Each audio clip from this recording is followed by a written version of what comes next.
إن الحمد لله نحمده ونستعينه ونستغفره ونؤمن به ونتوكل عليه ونعوذ بالله من شرور أنفسنا ومن سيئات أعمالنا من يهده الله فلا مضل له ومن يضلله فلا هادي له وأشهد أن لا إله إلا الله وحده لا شريك له وأشهد أن محمدا عبده ورسوله فإن خير الحديث كتاب الله وخير الهدى هدى محمد صلى الله عليه وسلم وشر الأمور محدثاتها وكل محدثة بدعة وكل بدعة ضلالة وكل ضلالة في النار. أعوذ بالله من الشيطان الرجيم. بسم الله الرحمن الرحيم. والقرآن المجيد بل عجبوا أن جاءهم منذر منهم فقال الكافرون هذا شيء عجيب أئذا متنا وكنا ترابا ذلك رجع بعيد قد علمنا ما تنكس الأرض منهم وعندنا كتاب حفيظ بل كذبوا بالحق لما جاءهم فهم في أمر مريج أفلم ينظروا إلى السماء فوقهم كيف بنيناها وزيناها وما لها من فروج فأعوذ بالله من الشيطان الرجيم. إن الله يأمركم أن تؤدوا الأمانات إلى أهلها وإذا حكمتم بين الناس أن تحكموا بالعدل. যাবতীয় গুণগান যাবতীয় প্রশংসা সেই মহান মালিকের দরবারে নিয়োজিত যার অশেষ মেহেরবানিতে আল্লাহ সুবহানাহু ওয়া তাআলার অশেষ কৃপায় আমরা এই পবিত্র জুমা মসজিদে তার ইবাদতের জন্য হাজির হতে পেরেছি বলি আলহামদুলিল্লাহ। অসংখ্য দরুদ সালাত সালাম বর্ষিত হোক মানবতার মুক্তির দিশারি খাতামুন নবীন রাহমাতুল লিল আলামিন নবিকুল শিরোমণি মুহাম্মদে মুস্তাফা মুহাম্মদুর রাসূলুল্লাহ সাল্লাল্লাহু আলাইহি ওয়াসাল্লাম। আল্লাহুম্মা সাল্লি আলাইহি আল্লাহুম্মা বারিক আলাইহি। বিগত কয়েক জুমা থেকে আমরা আল্লাহ সুবহানাহু ওয়া তাআলার কুরআনুল কারীম এই পবিত্র কুরআনুল কারীম থেকে তার বিধানাবলী সম্পর্কে আলোচনা করছি। তার ওই ধারাবাহিকতায় আমরা আজকেও ইসলামিক ল বা কোরআনের কি বিধিবিধান, মুসলিমদের সংবিধানে কি রয়েছে, মুসলিমদের জন্য তাদের সংবিধান আসলে কোনটি, সে বিষয়ে সংক্ষিপ্ত আলোচনা করার প্রয়াস পাবো ইনশাআল্লাহ। আমরা কিছুদিন থেকে আল্লাহ সুবহানাহু ওয়া তাআলার কুরআনুল কারীমের বিভিন্ন আইন থেকে আলোচনা করছি এবং আলোচনা শুনেওছি যে আল্লাহ সুবহানাহু ওয়া তাআলা কুরআনুল কারীমে কি কি তিনি আমাদেরকে নির্দেশ দিয়েছেন, কিভাবে চলতে বলেছেন। মাইকটা বাদ দিয়ে দেন, দরকার নেই,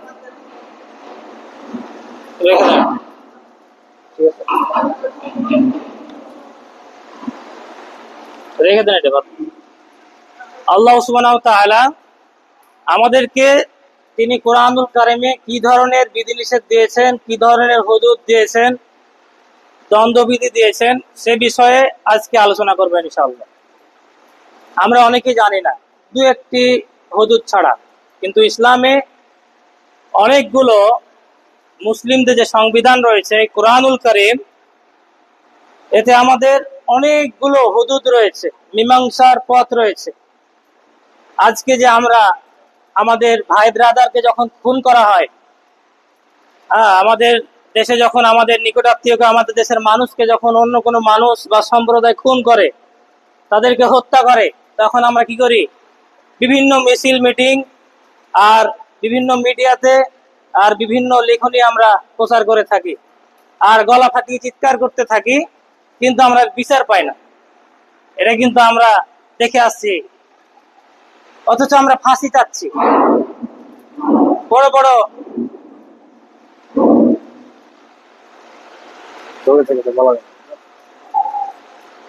বড় বড় যেসব বিষয় রয়েছে, স্ট্যান্ডটা নিয়ে আসলে তো হতো, আপনার যে স্ট্যান্ড আছে না, ওটা নিয়ে আসলে হতো, যে মাইকের। যাই হোক, আমরা সঠিক বিচার পাওয়ার জন্য আল্লাহ সুবহানাহু ওয়া তাআলার কাছে এই কুরআনুল কারীমকে বিশ্বাস করি, কিন্তু মেনে চলি না। অথচ আমরা আমাদের দেশে যখন খুন খারাপি হয়ে যায়, আমাদের দেশে যখন কাউকে হত্যা করা হয়, কারো উপর অন্যায় করা হয়, তখন এর বিচারের জন্য আমরা বিভিন্ন সভা সমিতি এবং মিছিল করে থাকি, এবং আমরা সর্বোচ্চ যে শাস্তিটা চাই, বাংলাদেশের সর্বোচ্চ শাস্তি হলো ফাঁসির কাস্টে ঝুলিয়ে তার মৃত্যুদণ্ড কার্যকর করা। এটি হলো বাংলাদেশের সহ আরো প্রতিবেশী অনেক দেশেরই এটি সর্বোচ্চ শাস্তি। কিন্তু আজ অবধি এই দেশে কখনো আপনি আপনার খুনের বিচার পেয়েছেন কি? আমরা আমাদের যেসব ভাই ব্রাদারকে হারিয়েছি, যারা খুন করেছে, আসলে কি আমরা সে বিচার পেয়েছি কিনা? আমরা পাইনি। কারণ ইসলামী বিধান এদেশে চালু নেই।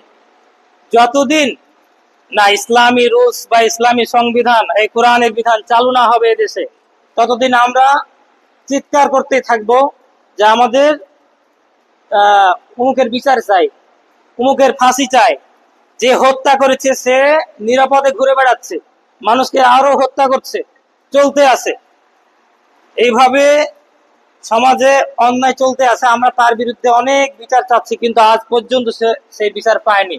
কারণ হলো ইসলামী আইন এদেশে চালু নেই। ইসলামই শুধু সঠিক বিচার দিয়েছে।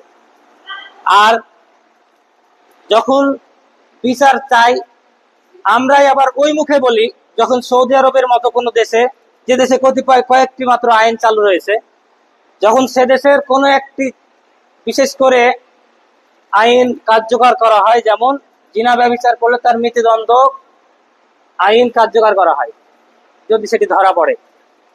এই ধরনের, বা কেউ যদি হত্যা করে এটি প্রমাণিত হয়, তাহলে তাকেও সেভাবে হত্যা করা হয়, কোরআনের কয়েকটা বিধান। আর আমরা এইসব বস্তুবাদীদের দেশ থেকে আমরা চিৎকার করি যে ইসলাম কত মৌলবাদী ধর্ম, বা ইসলাম অত্যন্ত কঠোর ধর্ম, ইসলাম মানুষকে হত্যা করছে। আমরা বিভিন্ন পেপারে পড়েছি এর আগে, যখন দেখেছি অনেক অপরাধীকে যখন তাদেরকে কতল করা হয়েছে, তাদেরকে মৃত্যুদণ্ড দেওয়া হয়েছে, তখন এই উপমহাদেশের বা বিশ্বের যারা বস্তুবাদী, তারা মুসলমানদের চিন্তাধারাকে নষ্ট করার জন্য তারা একটা প্রোপাগান্ডা ছড়াচ্ছিল। আর তা হলো যে ইসলাম অত্যন্ত নিষ্ঠুর ধর্ম, যে মৃত্যুদণ্ড দিচ্ছে। অথচ ওই আমরাই যখন আমাদের ভাই ব্রাদারকে হত্যা করা হয়, তখন বলি যে ফাঁসি চাই। তাহলে আমরা এখানে আবার কঠোর হয়ে গেলাম না নাকি? তাহলে হাজিরিন, ইসলামী এই বিধান, এই কোরআনের যে সংবিধান, এটা যে কত শান্তিময়, কত যে সুন্দর, এবং কত যে মধুর একটি সংবিধান বা এর নিয়মাবলী রয়েছে, যা আমরা যদি মেনে চলি তাহলে তার শান্তি আমরা পরিপূর্ণভাবে পাবো। যতই আমরা বলে বেড়াই যে ইসলাম শান্তির ধর্ম, এটা যখন বাস্তবায়িত হবে আমার নিজের জীবনে বা এই দেশে, তখন প্রকৃত স্বাদ এবং শান্তি পাওয়া যাবে। তার আগে শুধু বিষাদই লাগবে, ইসলামের প্রকৃত স্বাদ পাওয়া যাবে না। শুধু একটিবার এদেশে শুধু ইসলামী বিধান চালু হোক না কেন, তাহলে দেখবেন যে হয়তো কয়েকজনের হাত কাটা যেতে পারে বা কয়েকজন মৃত্যুদণ্ড হতে পারে, এবং তাহলে প্রকাশ্যে আজকে খুনিকে অত্যন্ত গোপনীয়তার সাথে তাকে নাকি মৃত্যুদণ্ড কার্যকর করা হয়। এটা সম্পূর্ণ মিথ্যা কথা। তাকে গোপনীয়তার সাথে তাকে ছেড়ে দেওয়া হয়, অত্যন্ত গোপনীয়তার সাথে। এটা সম্পূর্ণ কোরআন বিরোধী সিস্টেম। মৃত্যুদণ্ড দিতে হবে। আল্লাহ সুবহানাহু ওয়া তাআলা সূরাতুন নূরে এই সিস্টেমটা বর্ণনা করেছেন যে মুমিনদের একটি দল যেন প্রত্যক্ষ করে, মুসলমানরা যেন দেখে সেই শাস্তি, যে তাকে কেন হত্যা করা হলো, কিভাবে হত্যা করা হচ্ছে, এবং তারা যাতে সতর্ক হয় যে পাপের জন্য তাকে হত্যা করা হলো বা তার দণ্ডবিধি কার্যকর করা হলো, এই পাপটা যেন মানুষ আর না করে। এই কিসাসের মধ্যে প্রাণ রয়েছে। যাই হোক, এই ইসলাম হলো শান্তির ধর্ম, যা আমরা পেতে পারি যদি আমরা ইসলাম আমাদের নিজেদের জীবনে বাস্তবায়ন করি। আল্লাহ সুবহানাহু ওয়া তাআলা সূরা নিসার 58 নম্বর আয়াতে ইরশাদ করেছেন যে ইন্নাল্লাহা ইয়া'মুরুকুম, নিশ্চয় আল্লাহ সুবহানাহু ওয়া তাআলা আমাদেরকে নির্দেশ দিচ্ছেন যে আন তুআদ্দুল আমানাতি ইলা আহলিহা, যেন আমরা আমাদের যারা হকদার তাদেরকে হক বুঝিয়ে দিই, যারা হকদার তাদেরকে হক বুঝিয়ে দিই। এটি আল্লাহ সুবহানাহু ওয়া তাআলা স্পষ্ট নির্দেশ দিয়েছেন। আর আমরা কি করি? রাষ্ট্রীয়ভাবে সেটি অনেক দূরের বিষয়। আমরা আমাদের সমাজে দেখি, আমাদের গ্রামে দেখি, আমাদের পরিবারে দেখি যে আসলে আমরা কতটুকু ইসলামী বিধান মেনে চলেছি, আমরা কতটুক ইসলামী বিধান মেনে চলেছি। এটা যদি আমরা পরিবারের দিকে বা আমাদের সমাজের দিকে তাকাই, তাহলে আমরা দেখতে পাবো যে আল্লাহ তাআলা বলছেন আন তুআদ্দুল আমানাতি ইলা আহলিহা, যারা যারা প্রাপ্ত, মানে যাদের অধিকার, তাদেরকে অধিকার ফিরিয়ে দাও। যদি বাবা মারা যায়, সঙ্গে সঙ্গে যখন হুলকুম থেকে প্রাণটা মালাকুল মউত বের করে নেয়, সঙ্গে সঙ্গে তার সন্তানেরা ওয়ারিস হয়ে যায়, একবারে সঙ্গে সঙ্গে। এরপরে এই ওয়ারিস ছাড়া এই মালে আর কারো কোনো অধিকার নেই। কেউ যদি ভক্ষণ করে অন্যায় ভাবে, তাহলে তা হবে অত্যন্ত হারাম, এবং সে হারাম খেয়ে চলাফেরা করছে, তার ইবাদত আল্লাহ কবুল করবেন না। এটি সম্পূর্ণ হারাম। অথচ আমরা কি করি? আমাদের মধ্যে যারা বড় বড় আলেম সমাজ, তাদেরকে দেখা যায় তারা তাদের প্রবৃত্তির অনুসরণ করে ফতোয়া দেয়। যে যদি এরকম ক্ষেত্রে দেখা যায় যে পিতা মারা গেছে অথবা মা, যারা মায়ের দিকে নানা মারা গেছে, সঙ্গে সঙ্গে তার ভাই বোন সবাই উত্তরাধিকার হয়ে যায়, সঙ্গে সঙ্গেই তার বন্টন করে তাদেরকে বুঝিয়ে দিতে হবে। একদিন যদি দেরি হয় আর ওই মাল যদি একজন খায়, তাহলে তাকে তার হিসাব দিতে হবে। এক সেকেন্ড দেরি করা যাবে না। যদি পারা যায় তাহলে লাশ ওপরে রেখে ভাগ করতে হবে, আর যদি না পারা যায় তাহলে লাশ দিয়ে সেই ওই দিনই ভাগ করার বন্দোবস্ত করতে হবে, বন্টন করতে হবে। কারণ ওয়ারিস যারা রয়েছে তাদের মালের অধিকার এখন তাদের সন্তানরা হয়ে গেছে, এখন আর পিতার সম্পদ নাই, সন্তানের সম্পদ হয়ে গেছে। এখন অন্যায় ভাবে এক ভাই অথবা এক নিজে বিভিন্ন কৌশল খাটিয়ে সে সম্পদ খাবে। আর কতিপয় আলেম ওলামা এসে বক্তব্য দিয়ে দিছে যে তোমার মাটা যতদিন বেঁচে আছে ততদিন ভাগ করিও না। এটা আবার কোন ধরনের ফতোয়া? এরকম ফতোয়া ইসলামে নাই। যে মা হয়তো বেঁচে আছে কিন্তু সম্পদ মায়ের নয়, এটি বাপের সম্পদ। মা বেঁচে আছে, মায়ের সম্পদ, মা মৃত্যুবরণ করবে, তখন মায়ের সম্পদ বন্টন হবে। কিন্তু বাপের সম্পদে অধিকার এখন সন্তানরা হয়ে গেছে, অধিকার সন্তানদের। এখন মা বেঁচে আছে যতদিন ততদিন তোমরা ভাগ করিও না, এরকম অনিসলামিক এবং মিথ্যা ফতোয়া দিয়ে দিল। মা এখন যদি 20 বছর বেঁচে থাকে তো 20 বছরই বাপের সম্পদ এক ভাই খাবে। মা যদি 100 বছর বেঁচে থাকে 100 বছরই খাবে, তার আগেই ওয়ারিস মারা যেতে পারে। তাহলে এর হিসাব কে দিবে? তো আল্লাহ সুবহানাহু ওয়া তাআলা বলছেন যে তোমরা তোমাদের হকদারকে, এটা বিচারকদের বলছেন যারা বিচার করছে, যারা এখানে আলেম ওলামা রয়েছে বা যারা সামাজিক বা রাজনৈতিক ভাবে এই বিচারগুলো করে থাকে, তাদেরকে বলা হচ্ছে এটি, যারা বিচারক সাজে, অথচ তাদের এই আয়াতের কোনো জ্ঞানই নেই।